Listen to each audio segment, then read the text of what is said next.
जोडायचे आहेत. आपले डोळे बंद ठेवायचे आहेत. हे पुरुषोत्तम, मी मनापासून निष्ठा ठेवते तथागतावर, ज्यांचा प्रकाश आहे व्याप्त अनिर्बंध दश दिशात, आणि माझी निग्रही मनीषा तुझ्या भूमीत जन्म घेण्याची मनचक्षुंना घडते तुझ्या भूमीचे दर्शन. तेव्हा त्रैलोक्यातील सर्व भूमीत तिची श्रेष्ठता जाणते. आकाशा समान सर्व समावेशक ती तुझी भूमी आहे. ती अनंत आणि असीम सन्मार्गानुसारी तुझी करुणा आणि मैत्री सर्व भौतिक विश्वात श्रेष्ठ आहे. जन्मजन्मांतरीच्या पुण्य संचयाचा जणू परिपाक आणि तुझा ज्ञानप्रकाश सर्वव्यापी पसरतो. जणू चंद्र सूर्याचे रूप दर्पण असते. माझी अशी प्रार्थना तिथे जन्म घेतलेले प्राणी मात्र तुझ्या सम करोतु सत्यघोष सदोदित. हे बुद्धा, हे बुद्धा, हे बुद्धा. मी लिहितो आहे इथे लेख हा, आणि गातो गीतेही. तुझे व्हावे साक्षात दर्शन, हीच करते प्रार्थना. अखिल प्राणी मात्रा सहित ह्या धन्य भूमीत हो मला जन्म प्राप्त, हो मला जन्म प्राप्त, हो मला जन्म प्राप्त.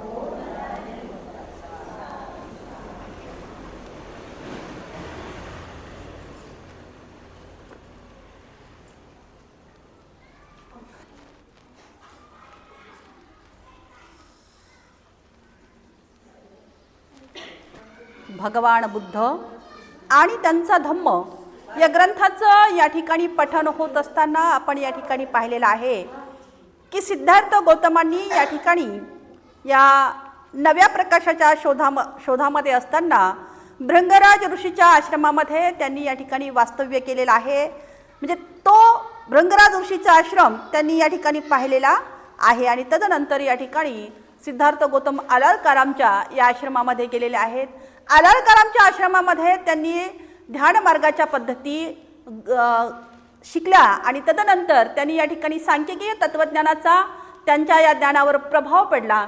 आणि त्यानंतर त्यांनी उदक रामपुत्ताच्या या आश्रमामध्ये जे विधी आहेत ते या ठिकाणी साधना आणि समाधी मार्गाचे शिक्षण त्यांनी या ठिकाणी घेतलेले आहे. आणि त्याही नंतर त्या भृंगराज ऋषीच्या आश्रमामध्ये जो भाग त्यांनी या ठिकाणी केवळ पाहिलेला होता ती वैराग्याची कसोटी, ती वैराग्याची कसोटी सुद्धा या ठिकाणी सिद्धार्थ गौतमांनी त्याचा सुद्धा अभ्यास केलेला आहे. आणि आता मात्र या ठिकाणी या वैराग्याचा कसोटी शिकत असताना करत असताना त्या ठिकाणी अशी एक घटना घडलेली आहे की एका सेनानी एक गाव होतं आणि त्या सेनानी गावामध्ये एक सेनानी नावाचा ग्रहस्थ वास्तव्याला होता. जे ग्राम जे आहे, जे गाव आहे ते निरंजना नदीच्या काठी वसलेलं होतं. आणि त्या सेनानी गावामध्ये कदाचित त्या सेनानी गावाचं नाव जे आहे या सेनानी गृहस्थाच्या नावावरून पडलं असावं. कारण हा सेनानी जो आहे एक प्रतिष्ठित असा नागरिक त्या गावचा होता. पुष्कळशी वर्ष होऊन सुद्धा त्यांना मात्र हे मूलबाळ नव्हतं. आणि मग काही वर्षांनी त्यांना या ठिकाणी एक कन्या रत्न प्राप्त झालेला आहे, एक मुलगी झालेली आहे आणि त्या मुलीचं नाव ते या ठिकाणी सुजाता असं ठेवतात. आता सुजाता जी आहे लहान वयामध्ये म्हणजे लहान जी मुलं आहे ते लहानाचं आता मोठं होतं, रांगत बोबडे बोलत या सेनानी गावामध्ये ती आता लहानाची मोठी झालेली आहे. लहानाची मोठी झालेली असताना तिच्या या निरंजना नदीकाठी एक अशी प्रथा होती की ती प्रथा या ठिकाणी त्या झाडाला एक नवस बोलल्या जायचा आणि तो नवस त्या ठिकाणी प्रत्येक पौर्णिमेला म्हणजे दर एक पौर्णिमा होती, त्या 12 महिन्यातली एक पौर्णिमा होती, त्या पौर्णिमेला या ठिकाणी बोलल्या जायचा. आणि सहज मैत्रिणीसोबत त्याही ठिकाणी ही तारुण्यामध्ये असलेली, तारुण्याच्या उंबरठ्यावर नुकतीच पदार्पण केलेली ही सुजाता, अतिशय सुंदर आणि लांब लचक केस, मोठाले डोळे आणि गौरवर्ण असलेली ही सुजाता जी आहे ती सुद्धा त्या ठिकाणी गेली. आणि त्या पौर्णिमेला म्हणजे ती पौर्णिमा मग कोणती होती? दर पौर्णिमा म्हणजे 12 महिन्यातली एक पौर्णिमा होती. त्या 12 पौर्णिमेतली एक पौर्णिमा अशी होती की त्या पौर्णिमेला या ठिकाणी नवस बोलल्या जायचा. आणि मग त्या पौर्णिमेला या ठिकाणी सुजाता गेलेली आहे आपल्या मैत्रिणीसोबत आणि तिने त्या ठिकाणी ती नवस बोलते. तारुण्याच्या उंबरठ्यावर नेमकीच ही सुजाता आलेली आहे आणि ती नवस करते त्या वटवृक्षेला की हे वटवृक्ष की मला माझ्या मनाजोगा कमवता सुशील असा पती मिळू दे आणि पहिला पुत्ररत्न मला होऊ दे, अशी या ठिकाणी त्या ठिकाणी ती मनोकामना व्यक्त करते. आणि मनोकामना व्यक्त केल्यानंतर त्या ठिकाणी प्रदक्षिणा घालून तिथून ती निघून जाते. आता तारुण्याच्या उंबरठ्यावर आलेली ही सुजाता कोणत्याही मातापित्याला जशी मुलीची लग्नाची चिंता वाटते तशाच पद्धतीने या सेनानी तिच्या पित्याला सुद्धा आपल्या कन्या अर्थातच सुजाता हिच्या लग्नाची काळजी वाटू लागली. आणि वेगवेगळ्या या श्रेष्ठींना त्यांनी नाही कोणजी हो वट पौर्णिमा पण आपण मराठी महिन्यातली सांगायची ना, आपल्याला ती पौर्णिमा नाही सांगायची आपल्याला. मुद्दामच ती पौर्णिमा थोडी राखून ठेवते, तोपर्यंत लक्षात आलं तर सांगा, नंतर तर मी आहे सांगते. तर अशा या पौर्णिमेच्या दिवशी तिनं या ठिकाणी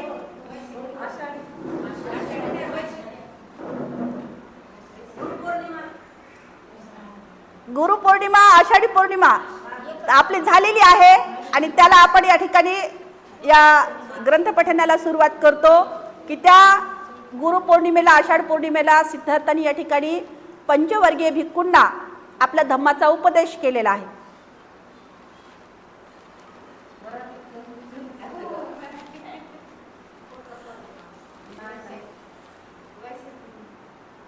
ठीक आहे, पुढे विषयामध्ये येईलच आपल्याला ते, तोपर्यंत थोडं विचार करायला पण चालना मिळेल आपल्याला.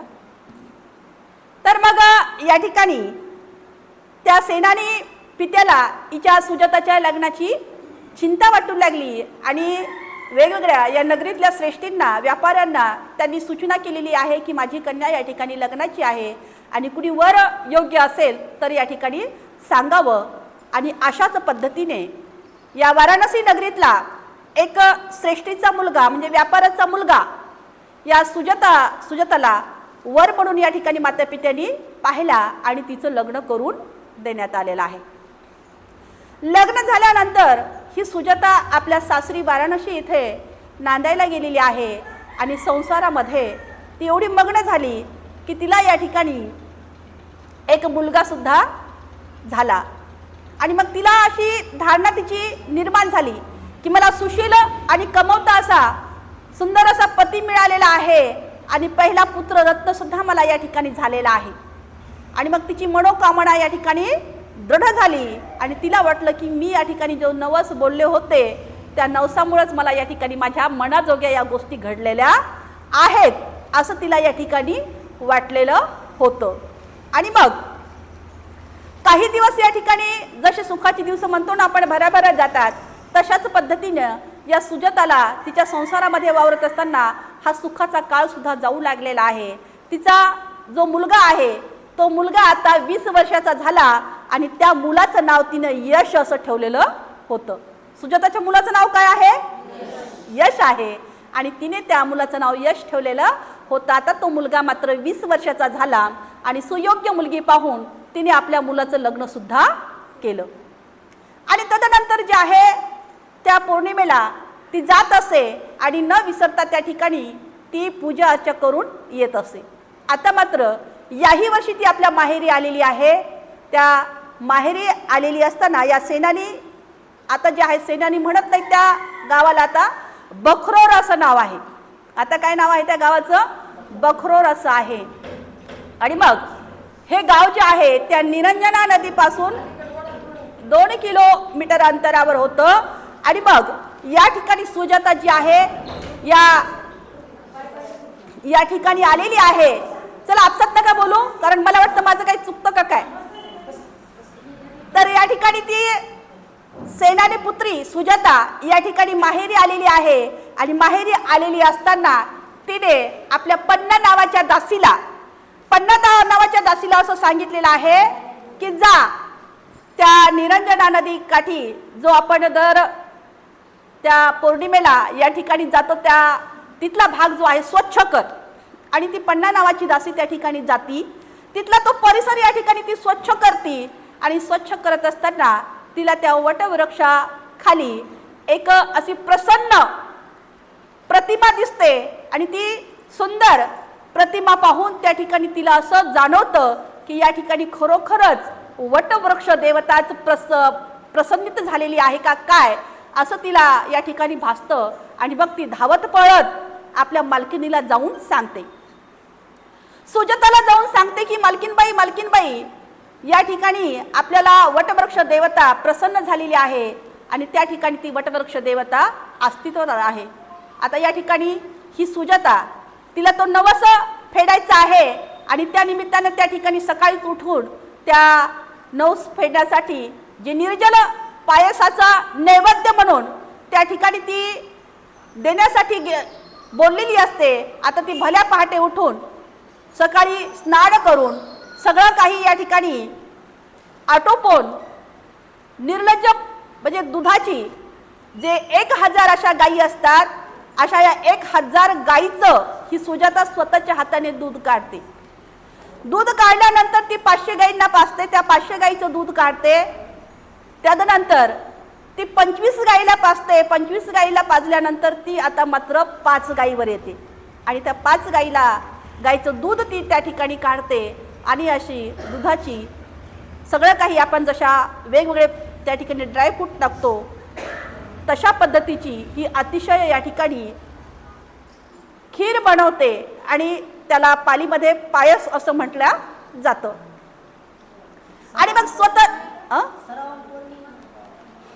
तर अशा पद्धतीने हे खीर तयार केल्यानंतर पूजा अर्चाचं जे काही साहित्य आहे, पुष्प आहेत, अगरबत्ती आहे, मेणबत्ती आहे, हे सगळे एका प्लेटमध्ये एका थालीमध्ये घेऊन आणि सोन्याच्या पात्रामध्ये ती खीर या ठिकाणी घेऊन मोठ्या लवादमासह ती त्या बकरोर या गावी पायी चालत चालत निरंजना नदीच्या काठी त्या ठिकाणी ती जाते.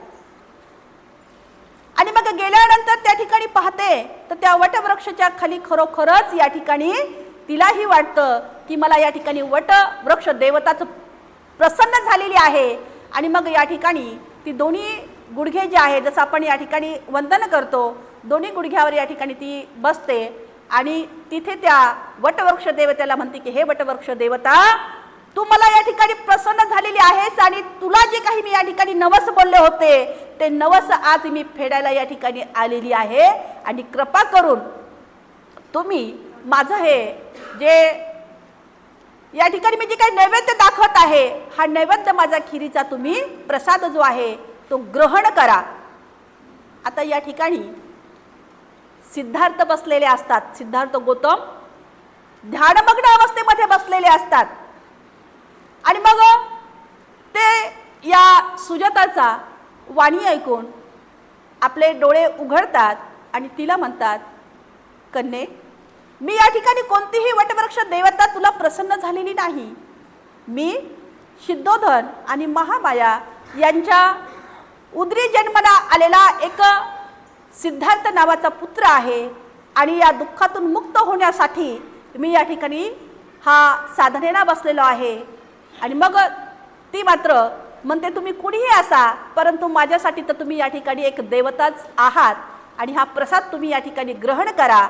आणि मला असं एक अभिवचन द्या की तुम्ही या ठिकाणी जो सत्याचा मार्ग शोधण्यासाठी निघालेला आहात, तुमचं जे ध्येय आहे, जे उद्दिष्ट आहे, जे ध्येय आणि उद्दिष्ट तुमचं सार्थक झाल्यानंतर मला मात्र भेटा, असं या ठिकाणी अभिवचन ती त्या ठिकाणाहून घेते. आणि मग तिथे ती पुनस्त त्या वटवृक्षाला प्रदक्षिणा घालते आणि तिथून ती आता निघते. तदनंतर सिद्धार्थ गौतम तिथून उठतात. जे बकरोर गाव, जे सेनानी गाव आणि निरंजना नदीचा जो प्रवास आहे तो 2 किलोमीटरचं अंतर आहे. आणि मग या ठिकाणी तिथे ते त्या निरंजना नदीमध्ये आपले हात पाय धुतात, फ्रेश होतात आणि त्या निर्जल अशा पायसाचं सेवन करतात. सेवन करत असताना सिद्धार्थ गौतम त्या खिरीचं 49 घास खातात. 49 घास खाल्ल्यानंतर त्यांच्या शरीरामध्ये नवीन ऊर्जा निर्माण होते.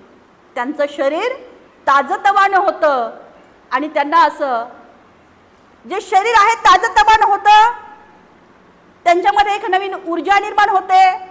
आणि सुजाता ज्या पौर्णिमेला या ठिकाणी ती नवस फेडायला आलेली असते, ती पौर्णिमा म्हटलं म्हणजे चैत्र पौर्णिमा.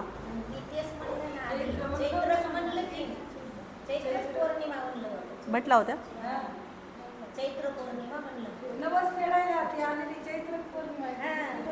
मी ऐकलं नाही अच्छा, चैत्र पौर्णिमा. आणि या चैत्र पौर्णिमेला या ठिकाणी ही सुजाता जी आहे ते नैवेद्य दाखवून सिद्धार्थांना या ठिकाणी त्यांचं शरीर जे आहे, त्यांच्या शरीर जे क्षीण झालेलं होतं त्या शरीराला नवीन ऊर्जा देण्याचं जे काम आहे या सुजातानं केलेलं आहे. आणि तदनंतर सिद्धार्थ गौतम ती खीर जे आहे ते प्राशन केल्यानंतर त्या ठिकाणी जी निरंजना नदी आहे ती पाण्यानं या ठिकाणी अशी भरून वाहत असते, भरून वाहत असते. आणि मग त्या ठिकाणी एक संकल्प असा सिद्धार्थ गौतम करतात की खरोखरच मला जर या ठिकाणी ज्ञान प्राप्ती व्हायची असेल तर हे पात्र जे आहे ते पात्र या प्रवाहाच्या विरुद्ध दिशेने वाहत जाईल. आणि मग ते पात्र जे आहे, ज्या सोन्याचं पात्र आहे त्या निरंजना नदीमध्ये ते भिरकवतात. आणि मग भिरकवल्यानंतर ते पात्र जे आहे, प्रवाह जो आहे अशा नदीचा प्रवाह खूप मोठ्या प्रमाणामध्ये वाहत असताना ते पात्र मात्र प्रवाहाच्या विरुद्ध दिशेने वाहत जातं. आणि त्या ठिकाणी ते जिथे काळ नाग जो आहे त्या ठिकाणी तो डुबल्या जातं. आता मात्र या ठिकाणी सिद्धार्थ गौतमाचा जो संकल्प आहे आणखीन दृढ झालेला आहे आणि त्यांना म्हटलं आता मला खरोखरच ज्ञान प्राप्ती होणार आहे. आणि मग ते पुढील प्रवासासाठी या ठिकाणी निघतात. जो पुढील प्रवास जे आहे की हे सुजाता आली आणि स्वतः या शिजवलेला अन्न तिने एका सोन्याच्या पात्रात सिद्धार्थ गौतमाला वाटले आणि ते पात्र घेऊन तो नदीकाठी गेला आणि सुपत्ती नावाच्या घाटावर त्याने आंघोळ केली आणि मग त्या अन्नाचे भक्षण केले. याप्रमाणे त्यांची वैराग्य मार्गाची कसोटी या ठिकाणी काय झाली आहे, मग संपली आहे. तपश्चर्या आणि आत्मक्लेश यांचा गौतमाने या ठिकाणी त्याग केल्यामुळे, तपश्चर्या आणि आत्मक्लेश यांचा गौतमाने त्याग केल्यामुळे त्याच्याबरोबर असलेले ते 5 तपस्वी जे होते ते तपस्वी त्यांच्यावर रागवले आणि तिरस्काराने ते त्यांना त्या ठिकाणाहून आता सोडून गेलेले आहेत. आणि मग सोडून गेलेले आहेत. आणि तदनंतर जे आहे सुजाताला ज्यावेळेस ज्ञानप्राप्ती झाली त्यावेळेस सुजाताचा त्या वाराणसी येथे म्हणजे आता सिद्धार्थ गौतम ते राहिलेले नसतात, ते आता मात्र बुद्ध झालेले असतात. आणि मग वाराणसीला गेल्यानंतर सुजाताला ते आपल्या धम्माचा अनुग्रह देतात. तत्पूर्वी जे आहे पंचवर्गी जे आहेत 5 परिव्रजकांना देतात आणि त्यानंतर सुजाताला देतात. आणि मग सुजाताला दिल्यानंतर तिचा पती आणि तिचा मुलगा जो यश आहे त्या यशलाही तिच्या सुनेलाही अशा पद्धतीने हा जो पहिली सुजाता जी आहे या धम्मातली उपासिका आहे. आणि म्हणून त्या ठिकाणी भगवान बुद्ध आनंदाला म्हणतात, आनंदा माझ्या या जीवनामध्ये माझ्या 2 भोजनाला अतिशय महत्व आहे. पहिलं महत्व जे आहे त्या सुजाताच्या खिरीला महत्व आहे की जी अन्नप्राशन केल्यामुळे मला संबोधी प्राप्त झालेली आहे. आणि दुसरं जे मी या ठिकाणी भोजन ग्रहण केलेलं आहे ते म्हटलं म्हणजे जसं या ठिकाणी आमच्या हिलाताईंनी उगलेताईंनी सांगितलेलं आहे की चुंद यांचं भोजन मी ग्रहण केलेलं आहे आणि त्या भोजनामुळे मला या ठिकाणी महापरिनिर्वाण प्राप्त झालेलं आहे. आणि म्हणून बुद्ध आनंदाला म्हणतात की माझ्या या जीवनामध्ये या 2 भोजनाला अतिशय महत्व आहे. आणि तिथपासून आपण या खिरीला खूप असं आपल्या या धम्मामध्ये महत्व आहे. प्रत्येक कार्यक्रमाला आपण या ठिकाणी खिरीचं काय करतो, दान देत असतो किंवा खिरीचा प्रसाद आपण या ठिकाणी ठेवत असतो. अशा पद्धतीने ही सुजाता जी आहे या धम्मामध्ये अतिशय अग्रगण्य अशी म्हटल्या गेलेली आहे. आणि ही सुजाताला आपण या ठिकाणी याच ठिकाणी थांबणार आहोत. अशा या सुजाताच्या या प्रसादाला, या दानाला आणि तिच्या या धम्मामध्ये वाहून नेणाऱ्या कार्याला आपण त्रिवार या ठिकाणी साधुवार देणार आहोत. साधू साधू साधू. एका गीताच्या माध्यमातून आपण या ठिकाणी सुजाताला थांबवणार आहोत. म्हणजे सुजाता या विषयाला आपण या ठिकाणी